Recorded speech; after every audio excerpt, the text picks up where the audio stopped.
وسط هذه الأجواء قدم رئيس الحكومة التونسي رئيس حزب تحيا تونس يوسف الشاهد ملف ترشحه للانتخابات الرئاسية المبكرة والمقرر إجراؤها منتصف شهر سبتمبر المقبل. الشاهد فضل التقدم إلى مقر الهيئة المستقلة لتنظيم الانتخابات في آخر يوم وقبل ساعات فقط من غلق أبواب الترشح.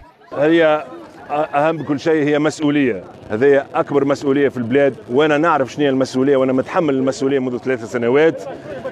رئيس الجمهورية هو الضامن للدستور، رئيس الجمهورية هو الضامن للانتقال الديمقراطي، يلزم يكون عنده مفهوم الأمن القومي، مفهوم الدولة وعلاقات خارجية وكما قلت ذهنية ونفسية قوية باش ياخذ قرارات صعبة في وقت قصير، ويكون عنده قدرة تفاوضية واتصالية. رئيس الجمهورية لازم يكون نظيف ويديه نظاف ومخه نظيف كما قلت البارح. مرشح قوي يدخل السباق الرئاسي التونسي الذي يبدو أنه سيكون محموما في ظل تواجد أسماء بارزة أخرى اختارت خوض هذه الغمار على غرار وزير الدفاع التونسي عبد الكريم الزبيدي الذي يعول على دعم بعض الشخصيات والأحزاب الليبرالية كنداء تونس وآفاق تونس لإيصاله إلى قصر قرطاج، بالإضافة إلى رئيس البرلمان بالنيابة عبد الفتاح مورو الذي زجت به حركة النهضة الإسلامية كأول مرشح لها في هذا الاستحقاق، والرئيس التونسي السابق المنصف المرزوقي عن حزبه المؤتمر من أجل الجمهورية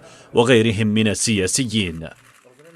الحمد لله اللي اليوم ولات عندنا بلاد اللي فيها ديمقراطية حقيقية، فيها ناس قادرة تترشح من كل الأطياف، فيها قادرة وفيها شعب حر قادر يختار من يمثله بكل حرية. أنا بالنسبة لي هذا انتصار كبير عشته في حياتي والحمد لله. وإلى جانب هؤلاء شخصيات أخرى ستشعل أسماؤها من دون شك المنافسة في رئاسيات تونس 2019. إنهم رجال الأعمال الذين يتقدمهم مدير قناة نسمة نبيل القروي رئيس حزب قلب تونس، وسفيان بن ناصر، ورضا شرف الدين رئيس نادي النجم الرياضي الساحلي. وإلى جانبهم ستكون رئيسة الحزب الدستوري الحر المحامية عبير موسى ممثلة للعنصر النسوي في هذا الاستحقاق.